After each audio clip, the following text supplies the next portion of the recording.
So, Professor Niels Harrit, you examined the rubble that came from the World Trade Center. What did you find in it? Well, in there we find remains of what we characterize as a thermitic material. And this is a very energetic material which can be used either for melting iron or it can be designed as an explosive. So what effect would the nano-thermite have had on the collapse of the towers on September the 11th? Actually, within the group of authors behind this paper, which we published in April, there are diverging opinions about what this nano-thermite was used for. And in my opinion, we should not speculate in a scenario for the demolition. But there's no doubt that the 3 towers were demolished on 9/11. But beyond that, there is very solid evidence for that some thermite has been used for melting the steel beams. We should not, we do not know if the thermite that we have found is the same thermite which has been used for melting the beams. It's very, very possible that different varieties was used, and I personally am certain that conventional explosives were used too in abundance. And when you say in abundance, how much do you mean? Tons. 100 tons. So many tons. We're not just talking about nano-thermite, in fact, we're talking about both nano-thermite and conventional explosives used in large quantities. Yeah, but we have not found remains or traces of conventional explosives. Actually, we have suggested and recommended to NIST, which is the National Institute of Standards and Technology, that they should look for remains or traces of explosives, and they have refused to do so every time. They have not investigated it. And in terms of the nano-thermite, the traces of which you did find, what are the possible explanations for its presence in the World Trade Center? I mean, could it have been in the aeroplanes? Could it have been a naturally occurring substance in any way? Well, the 2 last questions or options I can definitely rule out. It cannot have come from the aeroplanes, and well, if it's been there on beforehand, those who put it there, I urge them to step forward and tell us how and why it got there. One thing which has been mentioned frequently in the discussion following our publication is that this could be the primer paint which was applied to the steel beams in order to prevent corrosion. And many of the ingredients are the same in terms of iron oxide, as I told you, which is the red color you see on steel beams usually when it's protected. It's the iron oxide. So some of the chemicals in there are the same. But the composition of the primer paint used, there are 2 very good reasons for this not being paint, in my opinion. One is that the composition, chemical composition of the paint, primer paint used in World Trade Center, according to NIST, the National Institute of Standards and Technology, is vastly different from what we are seeing. To be specific, I say we are missing large amounts of chromium and zinc and magnesium. Next, which can be understood by everyone, is that the paint applied on the steel beams are stable to elevated temperatures.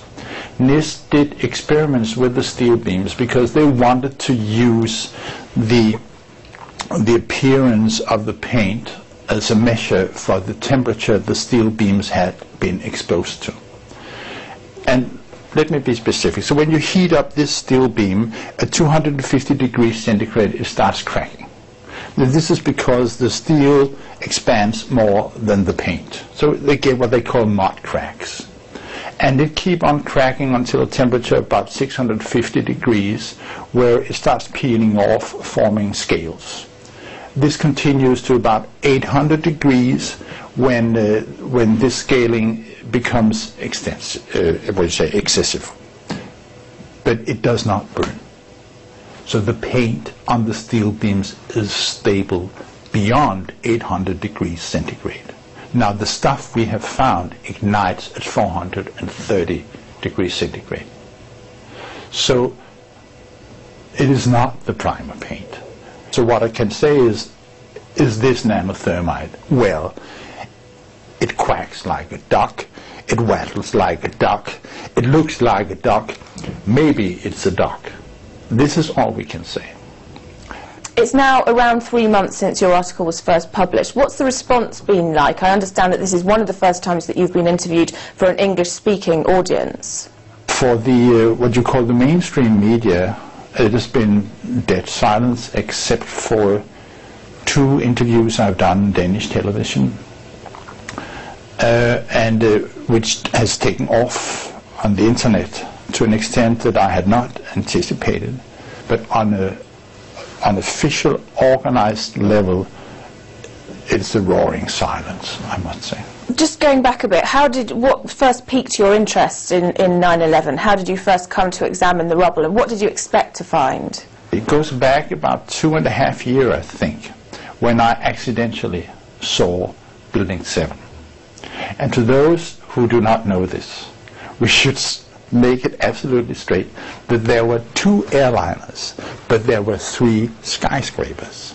Most people associate World Trade Center with the Twin Towers. But World Trade Center was a center. There were 7 buildings. But no, and the towers have number 1 and number 2.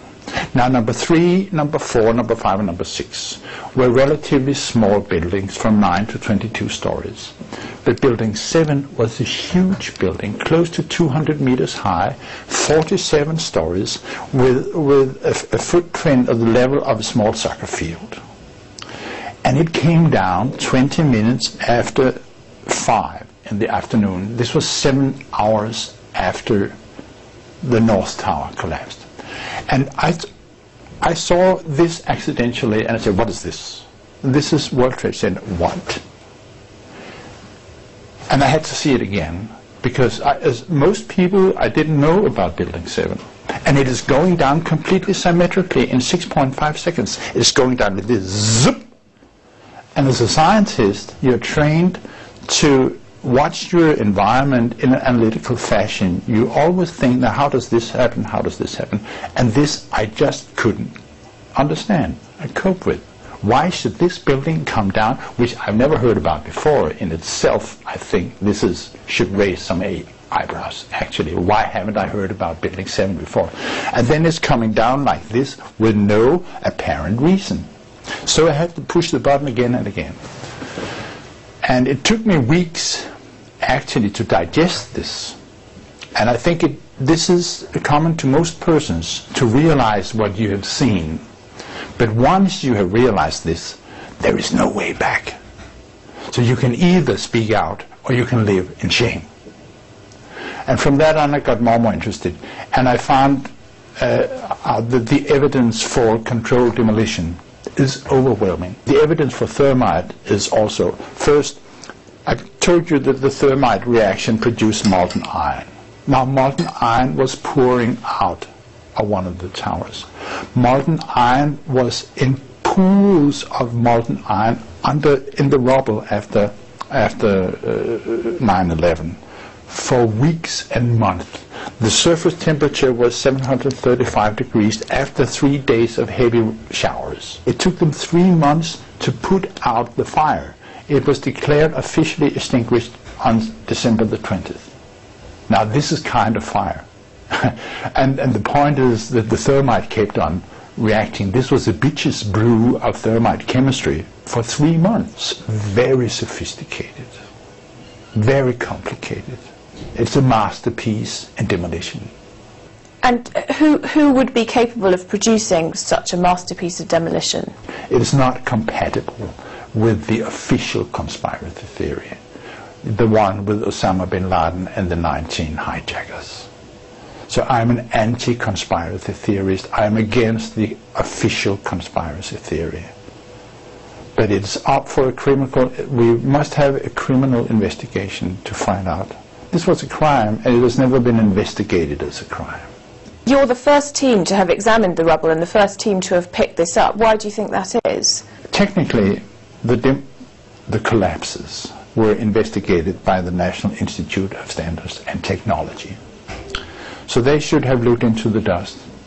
And they have been encouraged many times to look for remains of explosives, to look for remains of thermite. And actually there is some, when there is a fire in the United States which is suspicious or which is violent or which is unexpected, according to some regulation, you should look for thermite. It is in, because it is, you can use it for arson, and if you want to burn your house, this is the way to do it. You put in a thermic reaction and you go on vacation, and you can trigger it with your cell phone on long distance if you wish. So this is routine for FBI to look for remains of thermite. This they do very frequently actually, but they didn't do it this time.